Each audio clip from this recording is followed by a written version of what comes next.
জবানবন্দি দিয়েছেন জিয়াউর রহমানের হত্যা মামলার আসামি মেজর মোজাফফর হোসেন। জিয়াউর রহমান হত্যা মামলার আসামি মোজাফফর হোসেনকে আন্তর্জাতিক অপরাধ ট্রাইব্যুনালে হাজির করা হয়েছে। রাষ্ট্রপতি সাংবিধানিকভাবে ইনি পদত্যাগ করতে চাই। এদিকে আজ ভয়াবহ রিমান্ডে মোজাফফর হোসেন রাষ্ট্রপতির কথা স্বীকার করে আন্তর্জাতিক ট্রাইব্যুনাল রাষ্ট্রপতিকে পদত্যাগ করার আদেশ দেয়। ট্রাইব্যুনালে দাঁড়িয়ে মোজাফফর হোসেন 15 জন আসামির নাম স্বীকার করে। আন্তর্জাতিক অপরাধ ট্রাইব্যুনালে আছেন সহকর্মী সাবরিনা মজুমদার, সরাসরি যাচ্ছি তার কাছে। সকাল থেকেই ট্রাইব্যুনালে নিরাপত্তা চাদরে ঘেরা ছিল শুধুমাত্র একজনের জন্য। সাবেক রাষ্ট্রপতি জিয়াউর রহমান হত্যা মামলায় যিনি অভিযুক্ত অর্থাৎ মোজাফফর হোসেন, তাকে নিয়ে ট্রাইব্যুনালে যখন হাজির করা হয় তখন কিন্তু নিরাপত্তা চাদরে ঘেরা ছিল আন্তর্জাতিক অপরাধ ট্রাইব্যুনাল। একেই বলে আল্লাহর বিচার আর সময়ের চরম প্রতিশোধ। মেজর মোজাফফরটি মতো ডিম থেরাপি চলছে, আর এই থেরাপির চোটে কেঁদে কেঁদে অজ্ঞান হয়ে যাচ্ছে এক সময়ের প্রতাপশালী এই মেজর। বিএনপির রাষ্ট্রপতি শাহাবুদ্দিন চুপ্পুকে নিয়ে বিএনপির নতুন নাটকীয়তা বাজারে ছেড়েছে। এই নাটকীয়তাটা যে তারা করবে তা না, জাস্ট বাজারে ছেড়েছে। দর্শক, সাবেক রাষ্ট্রপতি শহীদ জিয়াউর রহমান হত্যা মামলায় গ্রেপ্তার থাকা সাবেক সেনা কর্মকর্তা মোজাফফর হোসেনকে আন্তর্জাতিক অপরাধ ট্রাইব্যুনালে হাজির করা হয়েছে। 1981 সালে 30 মে তখনকার শহীদ রাষ্ট্রপতি জিয়াউর রহমানকে যে হত্যা করা হয়েছিল নৃশংসভাবে, সেই হত্যা মামলায় তিনি জড়িত ছিলেন এমন অভিযোগে বিদায় ঘণ্টা বেজে গেছে রাষ্ট্রপতি মোহাম্মদ শাহাবুদ্দিনের। সব জল্পনা কল্পনার অবসান ঘটিয়ে অবশেষে পদত্যাগ করতে যাচ্ছেন তিনি। প্রেসিডেন্ট জিয়াউর রহমান মামলার প্রধান আসামি মোজাফফর হোসেন আজকে জবানবন্দি দিয়েছে রিমান্ডের মধ্যে, এবং এই জবানবন্দিতে সরাসরি রাষ্ট্রপতিকে দোষারোপ করে এখন সারা দেশের মধ্যে একটা উত্তেজনা ছড়িয়েছে রাষ্ট্রপতির পদত্যাগের বিষয়ে।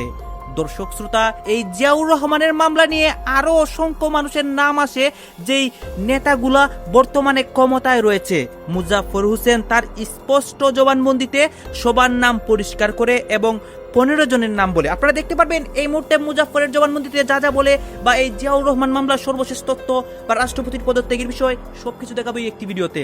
একেই বলে আল্লাহর বিচার আর সময়ের চরম প্রতিশোধ। 15 বছর ধরে জিয়া পরিবার আর বিএনপির ওপর এমন এক স্টিম রোলার নেই যা চালানো হয়নি। কিন্তু 24 সালের 5ই আগস্ট স্বৈরাচারী হাসিনার পতনের পর 26-এ নির্বাচনে ক্ষমতায় আসেন তারেক রহমান, আর প্রধানমন্ত্রী হয়ে তিনি বুঝিয়ে দিলেন বাবা জিয়ার মতোই তেজি তিনি। দুর্নীতিবাজদের তো রামধোলাই দিয়েছেন, সেই সাথে পুরনো শত্রুদের একে একে গর্ত থেকে টেনে তুলেছেন, আর এবার তো সব থেকে বড় দান মেরেছেন তিনি। দীর্ঘ 45 বছর ধরে পালিয়ে থাকা জিয়ার অন্যতম শত্রু মেজর মোজাফফর গত বুধবার মধ্যরাতে বনানী DOHS এলাকা থেকে ঘাট ধরে তুলে এনেছেন ডিবি পুলিশ। এরপর তাকে সোজা তুলে দেওয়া হয়েছে সেনাবাহিনীর হাতে। আর আজ আর দেশ জুড়ে একটাই জল্পনা কল্পনা, জেলের অন্ধকার প্রকোষ্ঠে ঠিক কি অবস্থা এই ধূর্ত কালপ্রিটের। ভেতরের খবর হলো বাবার সাথে করা অন্যায়ের চরম বদলা নিতে একটু ছাড় নিচ্ছেন না তারেক সাহেব। জেলের 4 দেয়ালে চলছে কড়া শাসন। রাজনৈতিক মহলের জোর দাবি ভেতরের অবস্থা নাকি বড়ই ভয়ঙ্কর। তাদের মতে সেখানে রীতিমতো ডিম থেরাপি চলছে, আর এই থেরাপির চোটে কেঁদে কেঁদে অজ্ঞান হয়ে যাচ্ছে এক সময়ের প্রতাপশালী মেজর। এতদিন যে ধরাছোঁয়ার বাইরে ছিল, আজ তাকে গর্ত থেকে টেনে বের করে ঠিক কিভাবে 45 বছরের পুরনো হিসেব কড়ায় গন্ডায় মেটানো হচ্ছে, আর জেলের ভেতরে মোজাফফরের কি করুণ পরিণতি হয়েছে, সেই এক্সক্লুসিভ খবরই আজ ফাঁস হতে যাবে। গত বুধবার রাতের অন্ধকারে বনানীর এক বাসা থেকে যখন তাকে ধরা হয়, তখন তার মুখের অবস্থা দেখার মতো ছিল। 4 দশকের বেশি সময় ধরে সবার চোখে ধুলো দিয়ে দিব্যি আরামেই ছিল সে। ভেবেছিল তার টিকিটিও কেউ ছুঁতে পারবে না, কিন্তু তারেক সরকারের পাতা নিখুঁত গোয়েন্দা ফাঁদে তার সব চালাকি একদম ধরা পড়ে যায়। এতদিন যে অহংকার পাহাড়ে গড়েছিল তা নিমিষেই যেন ধুলোয় মিশে যায়। এরপর সমস্ত আইনি কাজ শেষে তাকে সোজা তুলে দেওয়া হয় বাংলাদেশ সেনাবাহিনীর কাছে, আর এর মাধ্যমেই তার চরম সাজা রাস্তা একবার পরিষ্কার হয়ে যায়। জেলের 4 দেয়ালে এখন তাকে চরমভাবে নাকানি চুবানি খাওয়ানো হচ্ছে। এতদিন যারা দাপট দেখিয়েছে তাদের কপালে যে কি ভয়ঙ্কর পরিণতি লেখা আছে, সেটা এখন হাড়ে হাড়ে টের পাচ্ছে মুজাফফর। তারেক সাহেবের এক ইশারাতে এই কালপ্রিটের জীবনের সব লাল বাতি জ্বলে উঠেছে। বাবার শত্রুকে জব্বর শিক্ষা দিয়ে নতুন বাংলাদেশ যে এক দারুণ দৃষ্টান্ত তৈরি হচ্ছে, তা সবাই আজ নিজের চোখেই দেখতে পাচ্ছে। এই চরম গজব কিভাবে নেমে এসেছিল তা জানতে একটু পেছনের ইতিহাসের পাতা আপনাকে উল্টাতে হবে। সময়টা 81 সালের 30 মে। চট্টগ্রামের আকাশ তখন ভোরের আলোর মতো ফুটতে কিছুটা সময় বাকি। চারিদিকে একদম নীরবতা, কিন্তু সে নীরবতা ভেঙে হঠাৎ করে আকাশ বাতাস কাঁপিয়ে শুরু হলো ভয়ঙ্কর এক গোলাগুলি। ভারী অস্ত্রের বিকট আওয়াজে সার্কিট হাউসের চারপাশটা যেন নরকে পরিণত হলো।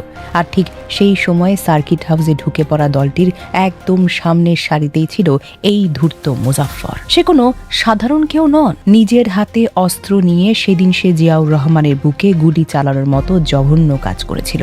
শুধু তাই নয়, রাষ্ট্রপতির ঘরের দরজা লাথি মেরে ভেঙে ঢোকার চেষ্টাও করেছিল এই কালপ্রিট। অন্যদিকে সার্কিট হাউস থেকে মাত্র 1 মাইল দূরে ডিসি হিলে থাকতেন তখনকার জেলা প্রশাসক জিয়াউদ্দিন এম চৌধুরী। ভোরের সেই বিকট শব্দে রাতে তার ঘুমটা ভেঙে যায়। বাসভবনের পাহারাদাররা দৌড়ে এসে খবর দেয় গন্ডগোল ঘটেছে, এই সার্কিট হাউসের দিক থেকেই আসছে। কিন্তু ওই সময় সরাসরি গ্যারেজের ভেতরে ডাইনিং টেবিলের নিচে লুকিয়ে রীতিমতো আতকে কাঁপছিলেন সহকারী প্রোটোকল অফিসার মোস্তাক।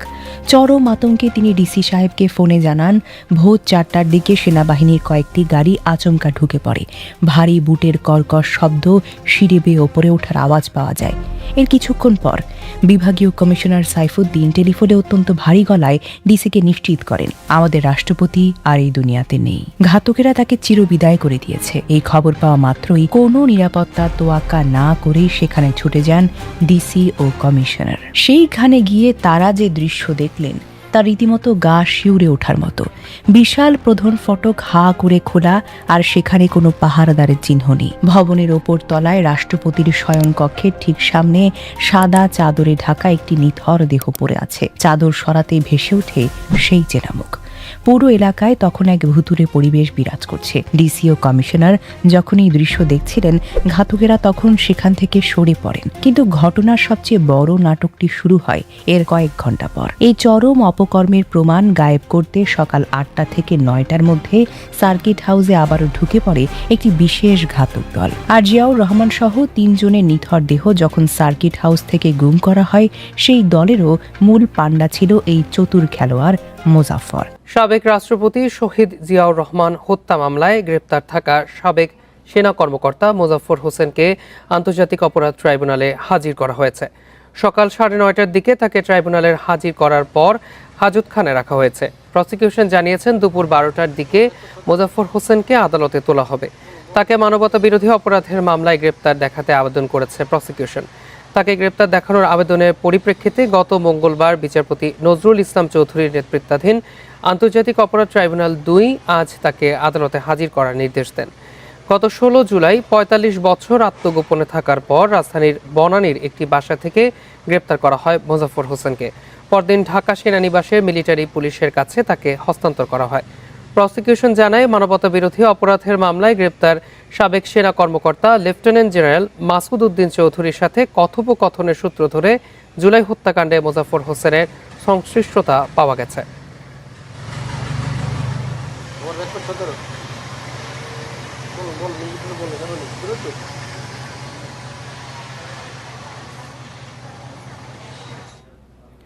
জুলাই মানবতা বিরোধী অপরাধে সংশ্লিষ্টতা জানতে জিয়া হত্যায় গ্রেপ্তার মোজাফফর হোসেনকে নেওয়া হয়েছে ট্রাইব্যুনালে। এ নিয়ে আরও জানাতে ট্রাইব্যুনাল চত্বর থেকে যোগ দিচ্ছেন আমাদের সহকর্মী জাহিদুল বাশার। জাহিদুল বাশার, মোজাফফর হোসেনকে জুলাই মানবতা বিরোধী অপরাধে সংশ্লিষ্টতা দেখিয়ে ট্রাইব্যুনালে হাজির করা হলো, এই বিষয়ে সর্বশেষ তথ্য জানাবেন আমাদের। দেখুন, 9:30টার দিকে যে মেজর মোজাফফর হোসেনকে কিন্তু এখানে আনা হয়েছে এবং তাকে আমার পাশে যেই ট্রাইব্যুনাল 1-এর যে গারদখানা বা হাজতখানা যেটি সেখানে রাখা হয়েছে আপাতত, এবং আমার পেছনে যেই সাদা ভবনটি দেখতে পাচ্ছেন এটি ট্রাইব্যুনাল 2। 12টার দিকে তাকে ট্রাইব্যুনাল 2-এ নেওয়া হবে, অর্থাৎ বিচারকরা আসবেন কিছুক্ষণের মধ্যে, আদালত বসার পরে তাকে সেখানে নেওয়া হবে।